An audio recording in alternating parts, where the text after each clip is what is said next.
오늘 주신 하나님의 말씀은 에베소서 6장 1절부터 4절까지입니다. 에베소서 6장 1절부터 4절까지 우리 다 같이 합독하시겠습니다. 시작. 자녀들아, 주 안에서 너희 부모에게 순종하라. 이것이 옳으니라. 내 아버지와 어머니를 공경하라. 이것은 약속에 있는 첫 계명이니 이로써 내가 잘되고 땅에서 장수하리라. 또 아비다. 오직 주의 교훈과 훈계로 양육하라. 아멘. 약속 있는 계명이라는 제목으로 같이 오늘 은혜 나누도록 하겠습니다. 하나님은 말씀을 계명으로 주셨다. 두 번 같이 고백하겠습니다. 시작. 하나님은 말씀을 계명으로 주셨다. 하나님은 말씀을 계명으로 주셨다. 아멘. 하나님께서 우리 인간들을 지으시고 모든 만물들에게 복을 주시고 또 우리 인간들에게도 세상 만물을 다스리고 지배하고 정복하라. 우리에게 복을 주셨습니다.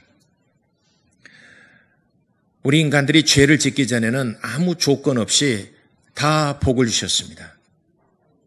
그런데 인간이 죄를 범한 이후로는 하나님께서 계명과 함께 복을 주셨습니다.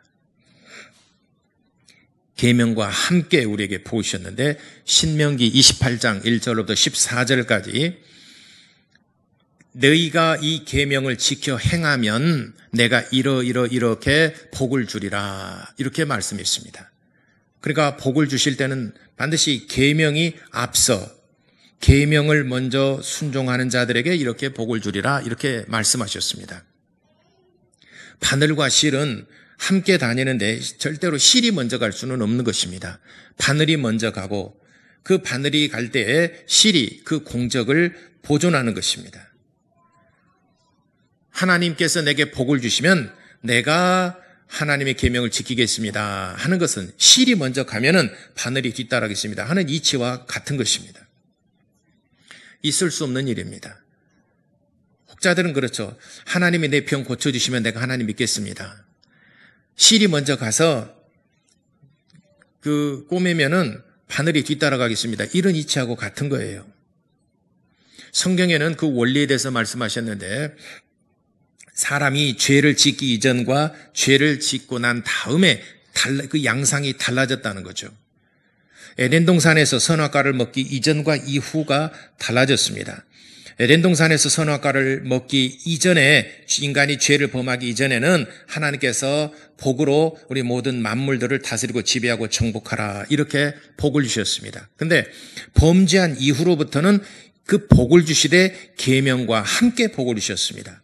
왜 그러면은 하나님께서 계명을 주셨는가? 그냥 복을 주시지 왜 계명을 주셨는가?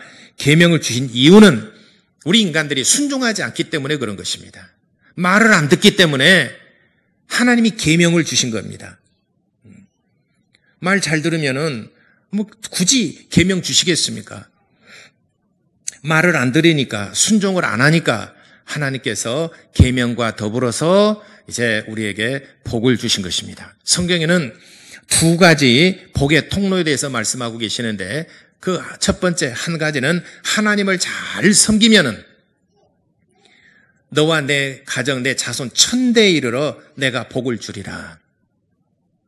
네가 하나님의 계명을 직행하고 하나님을 잘 순종하면은 내가 자손 1000대에 이르러 복을 주리라. 하나님을 잘 섬김으로 복을 받습니다. 반대 예를 들어서 하나님의 계명을 순종하지 아니하고 하나님을 떠나 각자 제 갈 길로 가고 우상을 섬기고 자기 마음이 원하는 것들하고 제멋대로 살아갑니다. 그러게 되면은 하나님께서 제재를 가합니다. 하나님께서 벌을 가하십니다. 이방 민족을 세워서 압제를 하든지. 그래서 이방 민족이 이스라엘을 압제를 할 때 그들은 고통스럽죠. 10년, 20년, 30년, 40년 동안 이방인들이 압제를 할 때 이스라엘 백성들은 참으로 고통스러웠을 겁니다. 추수할 때에 이방인들이 모든 곡물들을 가져가고 뺏어가고 약탈해가고 그러니까 1년 동안 일한 모든 것들이 다 허사가 되고 모든 것들을 다 잃어버리니까 얼마나 고통스럽고 얼마나 그것이 정말 힘이 들겠습니까? 내가 손으로 일한 것에 내가 대가를 얻게 되면은 그 얻은 대가로 인하여 모든 수고로움이 내게는 행복이 되는 겁니다. 그런데 내가 수고는 했지만은 다른 사람이 먹고 다른 사람이 가져가 뺏어가 버린다면은 얼마나 그 수고에다가 그 수고가 우리에게 고통이 되겠습니까? 신명기 28장 15절로부터 68절까지 그 내용이 나와 있습니다. 네가 포도나무를 심고 가꾸었으나 열매를 네가 먹지 못하리라. 예. 네가 수고했으나 네가 땀을 흘려 수고한 것에 대해서 네가 열매를 얻지 못하리라. 너희 자녀들은 이방인들의 종으로 다 팔려가리라. 얼마나 정말 고통스럽겠습니까? 그래서 첫째는 하나님을 잘 섬기지 못하는 것에 대해서, 하나님께 예배하지 못하고 하나님을 잘 섬기지 못하는 것에 대해서 하나님께서는 제재를 가하신다 하신 것에 대해서 신명기에 말씀하셨습니다. 그 다음에 두 번째는 부모를 잘 섬김으로 하나님께서 복을 주시리라 이렇게 약속을 했습니다. 부모를 잘 섬기지 못하면은 거기에 따르는 쓴나물과 엉겅퀴와 가시덤불이 우리 인생을 괴롭게 합니다. 그래서 이 두 가지가 하나님께서 우리에게 주신 축복의 통로입니다. 그런데 이제 부모와 자녀의 이 관계, 어찌 보면은 우리가 사회생활하고 처음 출생해서 처음 관계를 맺는 것이 부모와 자녀의 관계입니다. 그런데 부모와 자녀의 관계에 대해서도 어떤 것은 우리가 본능적으로 행합니다. 본능으로 행하죠. 그러나 어떤 것은 하나님께서 계명으로 주셨어요. 계명으로 주신 이유는 우리가 그렇게 순종하지 않으니까, 하나님의 말씀을 안 들으니까 하나님이 법으로 주셨습니다. 성경에 부모를 향하여 하신 말씀이 있는데 또 계명으로 주신 말씀이 있는데, 예를 들어서 부모가 자녀를 향하여 사랑하라, 내 자녀를 사랑하라, 네 자녀를 아껴라, 이런 말씀이 성경에 없어요. 내 부모를, 내 자녀를 사랑하라는 말씀이 있어요. 왜냐하면은 사랑하란 말 안 해도 본능적으로 사랑해요. 자식이 얼마나 예쁜데, 얼마나 사랑스러운데요. 이건 계명 때문에 사랑하는 것이 아닙니다. 본능적으로 사랑하는 거예요. 내 목숨을 다해서 내 자식들을 사랑하는 거, 이는 본능입니다. 여러분, 지난주 저희 한결이 탈장해서 이제 그 수술을 받았는데, 처음 이제 10살 백인데, 처음 수술을 받는데 그 수술 받는 동안에 밖에서 기다리는 부모의 마음은 어떻겠습니까? 얼마나 간절합니까? 얼마나 간절하게 기도합니까? 그 아이가 받을 정말 그 고통을 생각할 때 얼마나 밖에서 간절하겠습니까? 여러분, 자녀들 키울 때 다 그렇죠. 여러분, 자녀들 키울 때 그런 어떤 애들이 막 아플 때, 불덩이 같이 막 열이 올라올 때 얼마나 잠을 자지 못하고 아이는 층얼층얼거리고 아프다고 이렇게 울 때 엄마는 얼마나 이 아이를 부둥켜 안고 얼마나 밤잠을 자지 못하고 아이를 보호합니까? 이거는 계명 때문에 그런 것이 아니라 이는 본능적으로 그렇게 하는 것입니다. 본능적으로 하는 것은 자기 열매를 자기가 먹는 겁니다. 이 세상에서 내가 노력하고 애쓰고 수고하고 또 재물을 얻기 위해서 노력하고 높은 자리에 올라가기를 원하고 하는 것은 본능적으로 하는 것입니다. 그거는 내가 얼마만큼 했느냐에 따라서 그걸 내가 얻는 겁니다. 이거는 계명이 아니라 본능적으로 하는, 그래서 본능적으로 하는 것에 대해서는 하나님께서 상을 주신다는 말이 없어요. 그러니까 부모가 자녀를 향하여 사랑하라, 이런 계명은 없어요. 그러나 부모가 자녀를 향하여 주의 말씀으로 훈계하고 주의 말씀으로 양육하라 하는 말씀은 굉장히 많이 말씀하셨어요. 하나님의 말씀으로 자녀를 양육하라, 훈계하라, 때로는 채찍을 들어서라도 너희 자녀를 훈계하라, 양육하라. 여러분 자녀들 향하여 채찍을 들고 하나님의 말씀을 인하여 채찍을 들고 그렇게 해본 적이 있으십니까? 내 말 안 들으니까, 부모 말 안 들으니까 그냥 채찍을 드는 경우는 종종 있었을지 모르겠습니다. 하나님의 말씀을 인하여 자녀를 훈계하고 자녀를 양육하고 해본 적이 있느냐 이 말입니다. 잠언서에 보게 되면은 채찍은 미련함을 멀리 내어 쫓는다라고 그랬습니다. 자, 우리 성경 한번 보겠습니다. 잠언서 23장 보겠습니다. 자, 구약 성경 잠언서 23장 제가 주보에는 기록했습니다. 23장 13절 주보의 저기 아래쪽 부분에 나와 있습니다. 자, 잠언서 23장 13절 같이 한번 합독하겠습니다. 시작. 아이를 훈계하지 아니하려고 하지 말라. 채찍으로 그를 때릴지라도 그가 죽지 아니하리라. 아멘. 이 말씀이 여기까지 됐다. 채찍으로 때려도 죽지 않는다 그랬으니까, 오늘 어린이 주간을 맞이해서 우리 어린이들이 괜히 말씀 듣고 또 상심할까 싶어요. 근데, 이렇게 말씀해요. 채찍으로 때릴지라도 그가 죽지 아니하리라. 또, 잠언서 22장 15절 한 장 앞서서 22장 15절 다 같이요.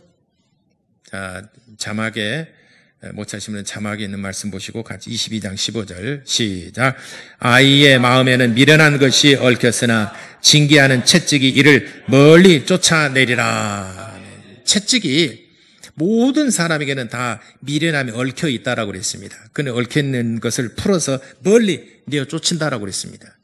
미련함을 멀리 내어 쫓은 것은 채찍으로 한다라고 잠언서에 말씀했습니다. 또 한 구절 보겠습니다. 29장 보겠습니다. 29장 15절 보겠습니다. 15절과 17절. 29장 15절 같이 합독하겠습니다. 시작. 채찍과 꾸지람이 지혜를 주거늘 의미로 행하게 버려둔 자식은 어미를 욕되게 하느니라 그랬습니다. 채찍과 꾸지람이 지혜를 준다라고 그랬습니다. 임의로 행하게 그냥 내버려두고 그래 창의력을 키워준다고 해서 그래 네가 하고 싶은 거 해봐. 네 마음대로 해봐. 그래 네가 마음껏 날개를 펼치게 해봐. 어렸을 때부터 이렇게 키운 자식은 뭐라 그랬습니까? 어미를 욕되게 하느니라. 나중에 발등을 짚고 후회할 날이 온다는 것입니다. 어미를 욕되게 한다라고 그랬습니다. 17절 그러므로 시작. 내 자식을 징계하라. 그리하면 그가 너를 평안하게 하겠고 또 내 마음에 기쁨을 주리라. 아멘. 자식을 징계하라.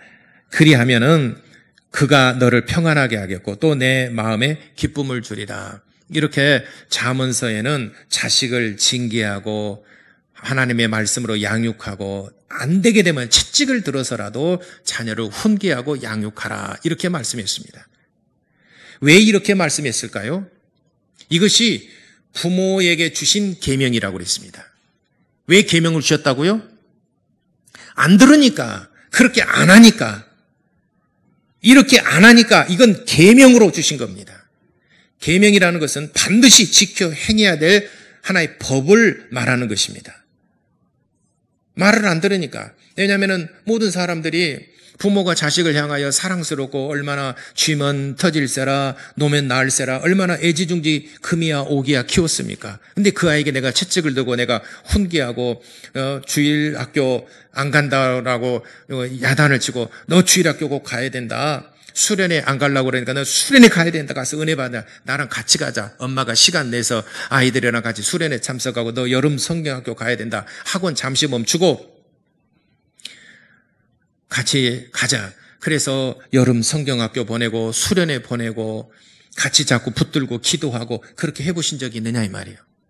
그렇게 하지 않으면서 내버려 두고 학원 빠지면 안 되니까 또 수련회 나 가기 싫어. 그러니까 그럴래? 그러면 다음에 참석하고 그러면은 그래서 가족들과 더불어서 가족 여행 가고 수련회 기간이 또 휴가 기간이지 않습니까? 그때 가족 여행 가고 또 해외로 가고 그때는 좋지요. 그때는 행복하고 그때는 좋아 보이죠. 그러나 다른 사람들은 잠시 힘들고 어렵지만 같이 수련회 참석하자. 그래서 수련회 참석하고 땀 흘려서 기도하고 말씀 듣고 배우고 그렇게 해서 하나님의 말씀으로 양육하고 훈계하고 가르친 사람은 나중에 열매가 다르다는 거예요. 행복의 열매, 기쁨의 열매, 영광의 열매를 먹는다는 것입니다. 그러나 하지 아니하고 아이들과 더불어서 수련회 여름 성경학교 학원 가라.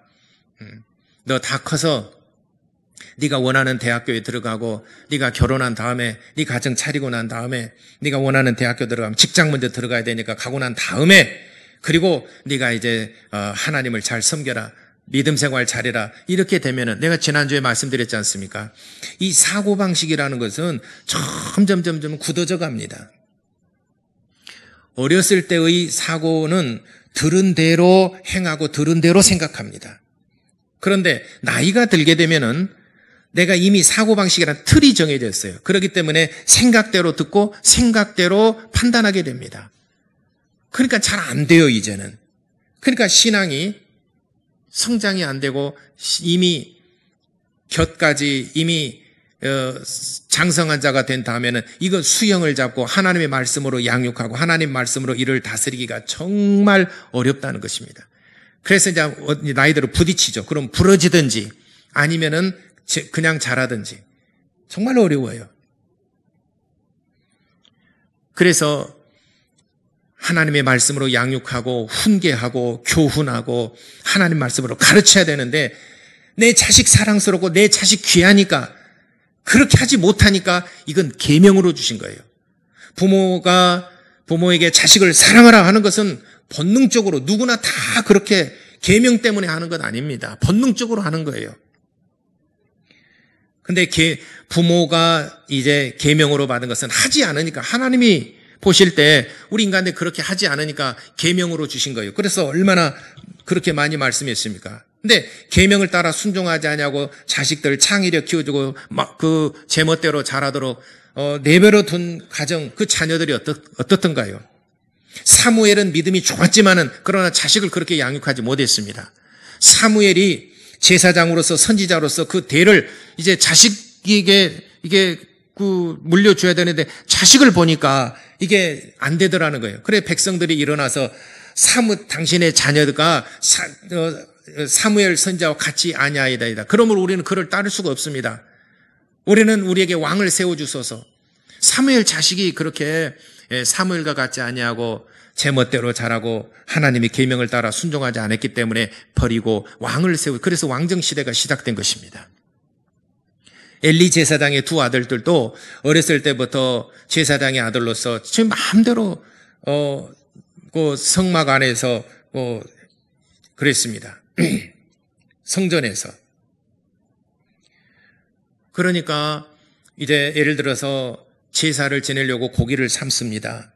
그런데 고기를 삶기 전에 나는 생고기를 좋아하니까 그걸 먼저 띄어서 나에게 다오. 아닙니다. 이건 제사를 지낼 겁니다. 그러지 말고 나는 생고기를 좋아한다. 익힌 고기는 나는 안 좋아하니까 생고기를 나와서 생고기를 갖다가 먹고 또 한 번은 익힌 것 중에서 좋은 부위를 먼저 이건 하나님 앞에 제사 드리고 난 다음에 먹으셔야 됩니다. 아니다. 그래서 갈고리로 먼저 좋은 부위를 떠서 먹고 그러니까 엘리가 자기 아들들을 그렇게 하나님의 계명과 또 말씀으로 훈계하고 양육하지 못했던 것입니다. 왜냐하면 사랑스러우니까 너무 예쁘니까 내 자식이 예쁘니까. 그것 때문에 두 아들이 죽임을 당합니다. 그리고 엘리 제사장도 그 소식에 충격을 듣고 충격을 받아서 엘리 제사장도 의자에서 고꾸러져서 죽습니다. 자녀를 양육하지 못하게 되면은 그로 말미암아서 쓴나물과 가시덤불과 돌짝밭을 가야 됩니다. 어렸을 때는 예쁘고 사랑스러우니까 여행도 가고 수련회 빼고 가족여행 가고 좋았지만 그러나 그 열매를 먹을 때는 딸 때는 정말 쓴 열매를 먹어야 된다는 것입니다. 부모라는 어머니 아버지라는 것은 직분입니다. 남자와 여자는 직분이 아니에요. 남자라는 말은 히브리어로 이제 아담이라고 하는 말이에요. 남자라는 말은 히브리어로는 아담이라는 의미는 뭐냐면 흙에서 취함을 입었다라고 하는 말이에요. 흙에서 취함을 입었기 때문에 아담이라 남자라 하는 말이에요. 저 남자 봐. 그 말은 흙에서 취함을 입었다라고 해서 저 남자라는 말을 쓴 것이죠. 근데 여자라는 말은 뭐냐? 창세기 2장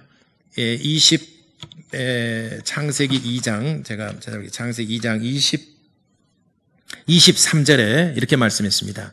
아담의 이르되 이는 내 뼈 중에 뼈 살 중에 살이라 이것을 남자에게서 취하였은즉 여자라고 부르리라 라고 그랬습니다. 여자라고 부르리라.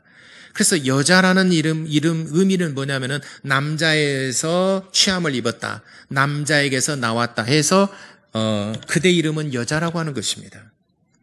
그대 이름이 여자라는 것은 남자에게서 나왔다라고 해서 여자라는 거예요. 그러니까 남자와 여자라는 것은 하나님이 창조해서 남자라고 그랬고 여자라고 그러는 거예요. 그러나 이제 남자 여자가 장성한 자가 되어서 결혼을 하고 부모가 되었어요.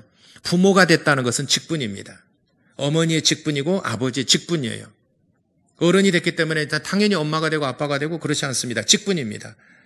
그렇기 때문에 아버지로서의 역할이 있고 어머니로서의 역할이 있는 것입니다. 해야 될 일들이 있어요. 그 일들이 뭐냐?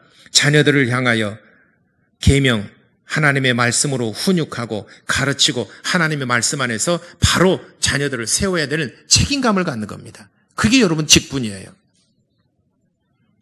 그 직분을 잘 못하니까 계명을 주신 겁니다. 직분에는 반드시 계명이 따릅니다. 여러분, 목사의 직분에는 반드시 계명이 따릅니다. 구약에는 대제사장의 직분이 있고 제사장의 직분이 있어요. 대제사장에게 주신 그 계명이, 그 직분에 대한 계명이 있고 제사장에 주신 계명이 있어요. 대제사장에게 주신 계명은 굉장히 엄격합니다. 성결해야 되고 결혼이랄지 또 장례식이랄지 이런 것에 대해 굉장히 엄격합니다. 제사장보다도 대제사장은 훨씬 엄격합니다. 그게 직분이 갖는 어떤 책임감이에요. 또 우리 장로 권사님도 마찬가지입니다. 항존직으로 또 안수호 집사 항존직입니다. 항존직이라는 것은 내가 견뎌내야 되는 것입니다. 계명이 있어요. 견뎌내야 되는 겁니다. 내 마음에 안 맞아서 다른 사람하고 부딪히고 한다라고 그래서 이거가 떠나버려야 돼. 떠난다고 해서 끝난 게 아니고 여기에서 묶여 있으면은 어디를 가나 여기서 풀지 않으면 어디 가나 그 묶인 것이 괴롭게 만든 거예요. 실이 한번 어디가 이렇게 묶여져 있으면은 바느질 할 때 꼭 거기서 걸려요. 어떻게 빼가지고 또 바늘에서 또 한 땀을 딸 때 또 거기서 또 걸려요. 왜냐하면 여기서 묶여 있기 때문에 그렇습니다. 항존직이라는 것은 죽을 때까지 그래 하는 거예요. 여러분, 그 흰색의 꽃말이, 흰색 색깔마다 꽃말이 있는데 흰색의 꽃말이 뭔지 아세요? 장미의 꽃말이 뭔지 아세요? 제가 말씀드릴게요. 장미의 꽃말은 사랑입니다. 그러니까 사랑한 사람에게 장미를 선물하잖아요. 근데 흰색이라는 것은 꽃말은 뭐냐면 죽음이에요. 순결함은 뭐냐? 보라색이 순결함이에요. 보라색의 꽃말은 순결함입니다. 근데 흰색의 꽃말은 죽음이에요. 그래서 안개꽃 있잖아요. 안개꽃만 이렇게 한 다발 만들어가지고 딱 선물하는 것은 너 죽으라는 소리예요. 이게 안개꽃만 선물하는 것은 이게 안개꽃이 예쁘잖아요. 하얀 안개꽃 예쁘잖아요. 안개꽃만 딱 선물하잖아요. 저주하는 거예요. 근데 장미꽃을 한 송이를 딱 선물하잖아요. 그건 뭡니까? 나는 너를 사랑해. 이런 말이에요. 장미꽃의 꽃말은 사랑이기 때문에 그래서 사랑한 사람에게 줄 때는 장미꽃을 주잖아요. 근데 장미꽃에다가 하얀 안개꽃을 탁 해서 선물하는 것은 뭐예요? 죽을 때까지 너를 사랑해. 이런 꽃말이 있어요. 좀 멋지지 않습니까? 여러분, 사랑하는 사람한테 그 장미꽃 한 송이를 안개꽃 탁 싸가지고 탁 건네줘 보세요. 그건 다 이루어져요. 그거는 나는 죽을 때까지 당신을 사랑하는데 거기서 장미를 쏙 빼고 주면은요, 너 죽어라는 소리야. 네? 아이고, 그런 깊은 의미가, 그래요. 그래서 선물할 때는 다 그런 의미가 있지 않습니까? 어버이날을 맞이해서 카네이션을 하얀 안개꽃에다가 탁 이렇게 싸가지고 부모님한테 선물 한번 해보세요. 죽을 때까지 어머니 사랑합니다. 나이 들고 병 들고 냄새 나고 아파도 나는 부모님 사랑합니다. 그 의미를 담겨져 있는 거예요. 부모님한테 안개꽃만 탁 선물해 보세요. 어버이날. 빨리 죽으시오. 네. 그래서 그 꽃말에 참 그 유래 우리가 또 선물할 때도 괜히 있는 게 아니고 그래도 만들어낸 거지만 사람들이 만들어낸 거지만 그 마음에 있는 것을 이렇게 선물로 표현하는 것이죠. 부모는 직분이에요. 직분에는 계명이 따릅니다. 여러분, 목사와 장로권사, 항존직은 계명이 따릅니다. 직분에는 계명이 따릅니다. 거기서 죽으라는 거예요. 거기서 죽으라는 겁니다. 죽을 때까지 섬기는 겁니다. 그러면 어떻게 됩니까? 오래 참음, 인내, 그걸 견뎌내야 됩니다. 저는 그래서 목회가 뭐냐 물은다면은 견뎌내는 겁니다. 부모의 직분이 뭐냐? 부모도 여러분 직분이라고 그래요. 부모의 직분이 뭐냐? 견뎌내는 겁니다. 예. 때에 따라서는 이 가정 너무 힘들죠. 가정을 지키기가 때에 따라 너무 힘들 때가 있어요. 이제 나이가 들면 갱년기도 오고 막 힘들 때도 있고, 예? 남편 보기도 싫고, 뭐 갱년기가 오게 되면 뭐 여자는 그는 어쩔 수 없어요. 사춘기 앓듯이 그거는 찾아오는 것이기 때문에 예, 그렇습니다. 남편이 가까이 오는 것도 싫고, 예, 안 보이는 것도 싫고, 보이는 것도 싫고, 그냥 싫어요. 이유가 뭐예요? 물어보면 그냥 싫어요. 예. 또 자녀들 말 안 들을 때 어쨌든 간에 경제적으로 뭐 여러 가지 어려운 일 때가 있죠. 견뎌내는 겁니다. 직분은 견뎌내는 겁니다. 제가 하나님을 섬기고 저는 교회가 2개예요. 처음에 내가 20살 때 나갔던 교회 그리고 개척해서 교회 2개. 견뎌내는 겁니다. 목회 올해가 이제 25주년 이제 개척해서 우리 교회 25주년이지 않습니까? 25주년 동안 견뎌내는 겁니다. 때론 눈물 흘리면서 견뎌내는 겁니다. 때에 따라서는 금식하면서 극복하기 위해서 애쓰고 수고하고 견뎌내는 겁니다. 때론 힘들 때 견뎌내는 겁니다. 내가 주와 함께 내가 죽자. 교회와 함께 내가 죽자. 그래서 한 주간 동안 금식하면서 견뎌내기 위해서 몸부림치는 겁니다. 때에 따라서는 눈물 흘리면서 정말 내가 눈물이 메마를 정도로 눈물이 더 이상 나오지 메마를 정도로 울어본 적도 있어요. 목회하면서 개척해서 한 10여 년 정도까지는 너무 힘드니까 예. 그는 견뎌내는 겁니다. 그랬더니 오늘날 같이 좋은 날을 보지 않습니까? 우리 교회 장로님 권사님 얼마나 참 또 우리 뿐만 아니라 모든 우리 성도님들 저는 그런 얘기 많이 듣습니다. 야, 우리 교회 우리 성도 참 정말 구성원 너무 좋아요. 그래서는 맞아요. 우리가 참 목사님을 잘 만났어요. 그런 얘기 하는데 저는 그것보다도 제가 우리 동역자 우리 성도를 잘 만났어요. 왜 그러냐? 하나님이 그렇게 내게 붙여주신 거예요. 내가 복을 받은 겁니다. 여러분들은 여러분들이 복 받았다고 할지 모르겠지만은 저는 제가 복을 받았어요. 왜냐하면 견뎌내는 겁니다. 정말 가시밭길, 돌짝밭길을 정말 일구어 가면서 정말 피눈물 나게 일구어내는 겁니다. 그러려면 견뎌내야 돼요. 견뎌내니까 오늘날 좋은 날을 보지 않습니까? 여러분 가정도 마찬가지고 여러분 직분, 우리 장로 권사는 모든 우리 집사, 모든 교사 직분 마찬가지입니다. 여러분 그걸 견뎌내면은 여러분 좋은 날 보게 될 것입니다. 직분에는 계명이 따릅니다. 그래서 어머니, 아버지라는 것도 직분이에요. 계명으로 주신 말씀들이 있어요. 왜 계명으로 주셨다고요? 말을 안 들으니까. 이렇게 안 하니까 계명으로 주신 거예요. 부모가 자식을 사랑하는 것은 계명이 아닙니다. 그러나 부모가 자식을 향하여 하나님의 말씀으로 양육하고 훈계하고 하나님의 말씀으로 채찍을 들어서라도 바로 세우는 것은 직분이에요. 그거는 계명입니다. 그렇게 해야 된다는 거죠. 그렇게 안 하니까 예배나 여름 성경학교나 수련회나 또 우리 세미나나 또는 교육 안 하니까 아이들이 사고방식이 점점 세상의 사고방식으로 틀이 굳어져 갑니다. 그러니까 하나님의 말씀을 듣더라도 이제는 생각한 대로 들어요. 하나님의 말씀을 판단하고 내가 좋은 말씀만 듣고 부담이 되는 말씀 버리고. 왜냐하면 어렸을 때부터 그렇게 양육을 안 했기 때문에 그런 것입니다. 그것이 부모가 자녀에게 주신 하나님의 계명입니다. 그렇게 양육하지 않으니까 그 계보를 계속 이어가지 못하고 다른 사람에게 촛불이 옮겨지지 않습니까? 사무엘도 그랬고 엘리도 그랬고 그러지 않습니까? 다른 사람에게 촛불이 촛대가 옮겨지지 않습니까?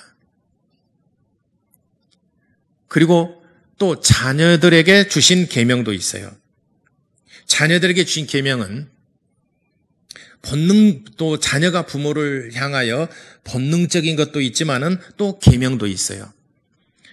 자녀가 부모를 사랑하는 거 본능입니다. 그러니까 어렸을 때부터 이제 그 어린아이가 출산을 이 세상에 처음 나와서 맨 처음 얼굴을 본 사람이 엄마예요. 그리고 아빠예요. 본인 자신은 모르겠지만은 엄마 아빠 없이는 못 살아갑니다. 그러니까는 엄마 아빠의 껌딱지가 돼요. 애들이 이제 엄마 아빠 조금 이제 알고 난 다음부터는 엄마 아빠 절대로 안 떨어지려고 그럽니다. 옆에서 아무리 뭐라 그래도 엄마 아빠가 옆에 있어야 되지, 없으면은 엄마 아빠 찾습니다. 엄마 아빠 없이는 못 살아. 그게 본능이에요. 자녀가 부모를 향한 본능입니다. 엄마 아빠 없이는 못 살아가요. 그러다가 사춘기가 되면서부터 엄마 아빠로부터 조금 독립하고 싶어요. 너무 간섭하니까. 나 이제 어린아이 아니에요. 나는 어린아이니까 엄마 아빠 너무 그렇게 많이 간섭하지 마세요. 떨어지고 싶어요. 너무 간섭하고 잔소리 듣기 싫어요. 그래서 독립하고 싶어져요. 그럼에도 불구하고 엄마 아빠가 좋아요. 그게 사춘기 지르면서 그러면 엄마 아빠가 그냥 좋은 거예요. 그러면서 잔소리는 듣기 싫어해요. 그러다가 이제 청년이 됐습니다. 청년이 돼서 이제 좋은 사랑하는 사람 만나고, 그래서 이제 사랑하는 사람 만나고 나니까 사랑이 점점 어머니로부터 점점점 떨어져 갑니다. 사랑이 옮겨져 갑니다. 그리고 둘이 사랑해서 결혼을 했어요. 그리고 아이를 낳았어요. 그러고 보니까 엄마 아빠로부터 점점 이제 멀어져 가고 점점 떨어져 갑니다. 사랑이 옮겨져 가요. 그럼에도 그렇지만은 부모를 향한 사랑하는 마음은 여전해요. 그러나 점점 멀어져 갑니다. 그리고 어느덧 나이가 들어서 60대 노부부가 되었어요. 60대 노부부가 되니까 엄마 아빠는 이미 이제 한 90 뭐 이렇게 병들고 이제는 힘이 없고 돈도 없고 냄새 나고 이제는 혼자 살아갈 수가 없고 의지할 수밖에 없는 어떤 약한 부분이죠. 이제 젊었을 때와 같지 아니하고, 그러니까 자식들이 많지만은 누가 서로 안 모시려고 그럽니다.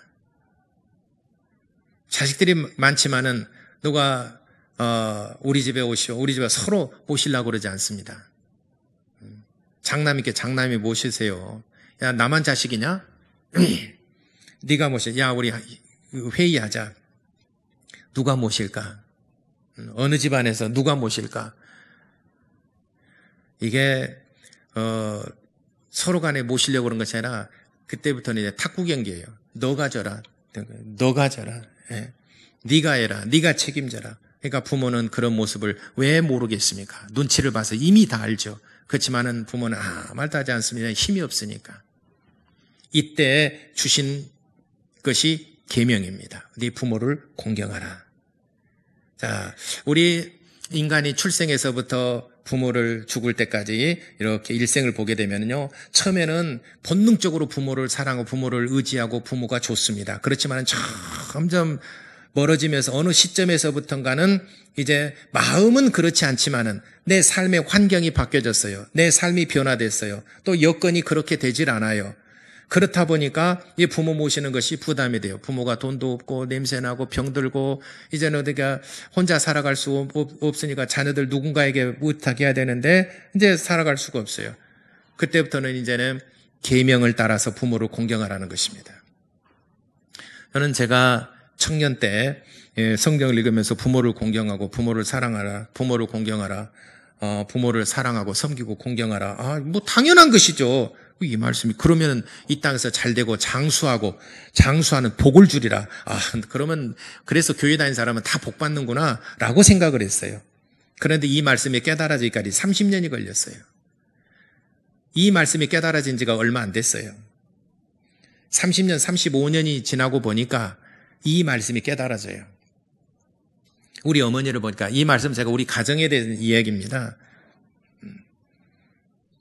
보니까 우리 어머니가 올해 89세예요. 내년 이제 90이 됩니다. 온몸이 아프고 걸음걸이도 젊었을 때 같지 않고 그렇습니다. 그때부터는 계명입니다. 여러분, 내가 우리 권사님들 봐도 그래요. 어렸을 때는 본능적으로 부모를 의지하고 부모를 사랑하고 부모 말씀 따르죠.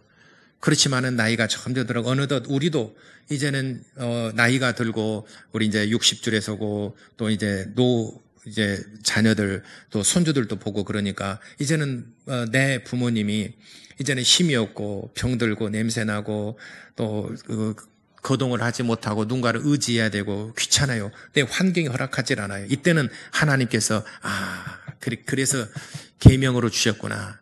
그러니까 우리 인간이 얼마나 악합니까? 왜 계명을 주셨냐면 우리 인간이 죄를 범했기 때문에 계명을 주신 거예요. 죄를 범하기 전에는 계명으로 주시질 않았어요. 모든 것을 다 복으로 주셨어요. 그렇지만은 우리가 인간이 죄를 범한 다음부터는 안 하니까 그렇게 섬기지 않으니까 계명으로 주신 겁니다. 그래서 자녀들아 내 부모를 공경하라. 내 부모를 섬겨라.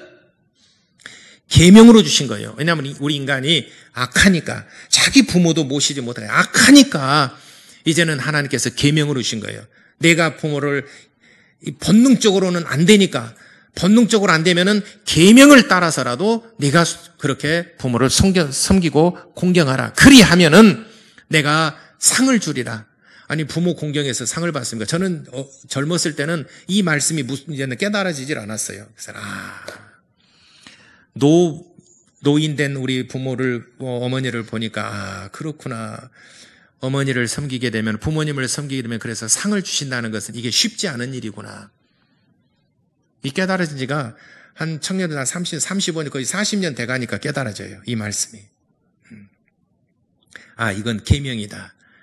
본능이 아니라 내 부모가 내 엄마가 좋아서 모시고 섬기는 것이 아니라 계명이구나. 잘 안 되잖아요. 계명이구나. 그래서 옛말에 한 부모가 10자식은 가르쳐도 10자식이 한 부모 못 섬긴다는 옛말이 있지 않습니까? 그러니까 계명이에요. 계명으로 부모를 공경하라, 부모를 섬기라 하는 말씀이구나. 그러면은 내 부모를 잘 섬기고 공경하게 되면은 내가 이 땅에서 잘 되고 장수하는 복을 주리라. 내 부모가 장수한 것처럼 너도 무병 장수하는 복을 줄 것이며 또 내게 경제적으로나 사회적으로나 내가 이 땅에서 잘 되는 복을 주리라. 사회생활도 잘하고 네 자녀들이 잘 되고 자손들이 잘 되고 또 내 사는 사업에 복을 주고 하는 모든 일에 내가 잘 되도록 내가 복을 주리라. 부모를 공경함으로 받는 복이 엄청나게 큽니다. 그런데 사람들은 계명은 안 지키고 복만 받으려고 그래요. 그런데 하나님께서 서두에 말씀드린 것처럼 하나님께서는 이제는 복을 계명과 함께 주셨어요. 계명을 지켜 행하면 이렇게 내가 복을 주리라. 신명기 28장 1절로 14절까지 내가 계명을 지켜 행하면 이렇게 복을 주리라. 네가 성읍에서도 복을 받고 나가서도 복을 받고 떡반죽거리에서 복을 받을 것이며 네가 하는 모든 일에 내가 복을 내리리라 라고 말씀했습니다. 계명을 지켜 행하면 이렇게 복을 주리라 말씀하셨습니다. 그러므로 우리가 자녀와 부모의 관계에 있어서 어떤 것은 본능적인 것이든 본능적인 누가 시키지 않아도 잘해요. 그렇지만은 오늘 제가 말씀드리고자 하는 것은 계명으로 주신 말씀을 우리가 지켜 행하자는 것입니다. 왜냐하면 부모는 직분이에요. 남자와 여자라는 말은 직분이란 말이 아니에요. 하나님이 이렇게 만드셨다는 거예요. 남자로 만드시고 여자로 만드셨어요. 그러나 부모가 된다라고 하는 것은 자기의 선택사항이에요. 내가 결혼할 수도 있고 안 할 수도 있고 그래요. 부모가 될 수도 있고 안 될 수도 있고 결혼을 했지만은 그러나 부모가 될 수도 있고 안 될 수도 있고 그래요. 그러나 어쨌든 간에 부모가 됐다라고 하는 것은 직분을 겸하여 받는 겁니다. 부모가 직분이라는 것은 계명을 함께 받았다는 거예요. 그래서 자녀를 이제 하나님의 말씀과 또 계명을 따라서 양육하고 훈련해야 된다는 책임감을 갖는 겁니다. 그렇게 하지 못하면은 가시덤 불과 엉겅퀴가 또 돌짝밭이 내 인생을 내 자식들 내 자손들이 괴롭다는 것입니다. 그런데 많은 사람들이 그렇게 안 하니까 계명으로 주신 것입니다. 잠언서에 보게 되면 얼마나 자녀를 양육하고 훈계하고 채찍질하라 이렇게까지 말했겠습니까? 채찍질하라 때려도 죽지 아니하리라 이렇게 말씀했겠습니까? 자기 자식 소중하고 귀한 줄을 알면서 말씀으로 양육을 안 해요. 그러니까 나이가 들어가면서 다 제 갈 길로 가버리고 하나님 섬기지 않지 않습니까? 하나님 섬기는 법 모르지 않습니까? 기도할 줄도 모르지 않습니까? 주일 예배도 드리지 못하고 수련회도 가지 아니하고 교육도 받지 아니하고 그러니까 이제는 어렵지 않습니까? 나이 들어서는. 이제 자기 사고방식이 굳어지니까 참 어려워요. 아유, 그러면 목사님 어떻게 해요? 하나님이 고치지 못할 사람 없습니다. 수고롭고 힘들겠지만은 지금부터 또 나중에 내년, 내후년 또 지나면은 역시나 똑같은 거예요. 그렇지만은 올해부터 이제 2020년 5월 가정의 달을 맞이해서 여러분들이 말씀을 깨닫고 내가 본능적으로 내 자식을 사랑하는 것도 있겠지만 계명이구나. 계명이라는 것은 어떤 사명감이고 반드시 내가 행해야 될 하나의 법인 것입니다. 그래서 지금부터 여러분들이 정말 기도하고 말씀으로 양육하고 훈련하고 그렇게 자녀들을 위해서 기도하고 그렇게 여러분들이 양육하시게 되기를 바랍니다. 아이들이 컸을지라도 그렇게 하세요. 어떤 억자는 그렇게 말합니다. 목사님 믿음이 참 부럽고 목사님 믿음 참 좋아. 나는 그때 잘 안 믿어지는지 모르겠어요. 근데 저는 제 믿음을 40년간 키웠습니다. 그리고 우리 아이들을 위해서 지금까지 30년 출생하기 전부터 30년 기도해 왔어요. 새벽마다 자녀들을 위해서 기도하고 양육하고 수레 때문에 같이 붙들고 기도하고 해서 양육하고 키운 거예요. 저는 그 수고의 땀, 수고의 대가를 내가 얻는 겁니다. 근데 안 했지 않습니까? 그것을. 휴가 갈 때 아이들과 더불어서 휴양지로 떠나고 우리는 그때 피땀 흘려서 정말 피는 안 흘렸지만 땀 흘려 기도하고 수련회 위해서 준비하고 전부터 준비하고 해왔습니다. 새벽마다 정말 기도하고 그 새벽마다 기도하는 1시간씩 기도한 거 쌓아왔어요. 새벽 기도한 제가 한 35년 새벽 기도 쌓아왔어요. 내 재산입니다. 그게. 저의 재산이에요. 다른 사람들은 돈 벌고 사회에 나가서 수고하는 동안에 저는 그런 것은 얻지 못했지만은 그러나 저는 영적인 재산을 얻기 위해서 새벽마다 기도하고 우리 아이들 어렸을 때는 학교 가기 전에 기도하고 안수하고 축복하고 그래서 그렇게 양육을 한 것입니다. 그러니까 그 열매를 먹고 그 대가를 얻는 거예요.